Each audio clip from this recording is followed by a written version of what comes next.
ভারত সেবাশ্রম সংঘ ও আকসার যৌথ উদ্যোগে দুস্থদের মধ্যে বস্ত্র বিতরণ। শারদীয়া দুর্গোৎসবকে মাথায় রেখে রবিবার জেলার বিভিন্ন অঞ্চলে বসবাসকারী অসহায় ও গরিব মানুষের মধ্যে বস্ত্র বিতরণ করল ভারত সেবাশ্রম সংঘের শিলচর শাখা। আকসার সহযোগিতায় এদিন 3 শতাধিকের বেশি মানুষের হাতে কাপড় তুলে দেন সংঘের কর্মকর্তারা। উল্লেখ্য, ভারত সেবাশ্রম সংঘ দীর্ঘদিন যাবৎ জেলায় সেবামূলক বিভিন্ন কাজ করে আসছে। প্রাকৃতিক দুর্যোগের সময়কালেও সংঘের অবদান ছিল অপরিসীম। করোনা মহামারী থেকে শুরু করে ভয়াবহ বন্যা পরিস্থিতিতে ভারত সেবাশ্রম সংঘ সাধারণ মানুষের পাশে দাঁড়িয়ে সেবামূলক কর্মযজ্ঞকে এগিয়ে নিয়ে গেছেন।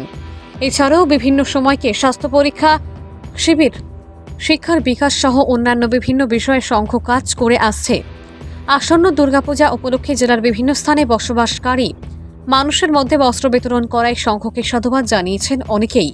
আগামীতে সেবামূলক কাজকে এগিয়ে নিতে সকলের সহযোগিতা কামনা করেছেন ভারত সেবাশ্রম সংঘের কর্মকর্তারা।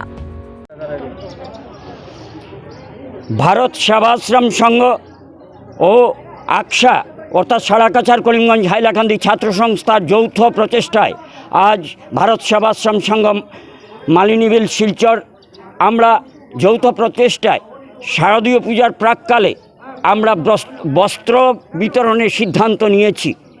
এজন্য নিয়েছি, আমরা আমাদের সাধ্যমতো যারা দুস্থ, যারা খেতে পান না, বস্ত্র কেনার হয়তো সামর্থ্য নেই, তাদের উদ্দেশ্যেই আজ আমরা আমাদের এই ক্ষুদ্র প্রয়াস বলতে পারেন। ভারত সেবাশ্রম সংঘ এমন একটি প্রতিষ্ঠান, শুধু ভারতবর্ষ নয়, পৃথিবীর বিভিন্ন দেশে সেটা ছড়িয়ে এবং ছিটিয়ে রয়েছে। যখন আমাদের দেশে মহামারী হয়, বন্যা হয়, প্রলয় হয়, এবং খরা হয়, তখন আমরা দেখি ভারত সেবাশ্রম সংঘ সেই জায়গায় ছুটে যায়। আমরা যখন করোনা হয়েছিল, যখন বন্যা হয়েছিল 2022-এ, কীভাবে দুস্থ মানুষের রিলিফ পৌঁছে দেওয়ার জন্যে কাজ করেছে। আমরা বিগত দিনে যৌথভাবে অনেক কর্মসূচি নিয়েছিলাম এবং আজও নিয়েছি।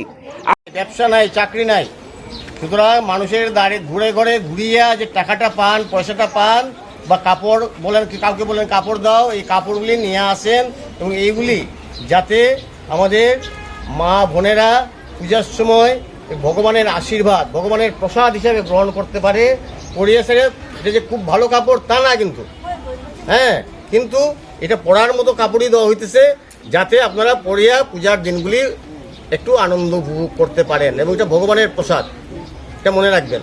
এবং শুধু ভারত সেবাশ্রম করে নাই, এই যে আকসা একটা অরাজনৈতিক প্রতিষ্ঠান, তারাও এইখানে সমানভাবে দান করছে।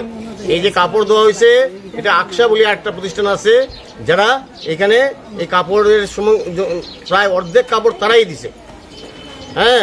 তো এই কাপড়গুলি দেওয়ার পরে আমরা কি করি, এই তাদের কাছে কিছু কিছু টোকেন দেওয়া হয়েছে।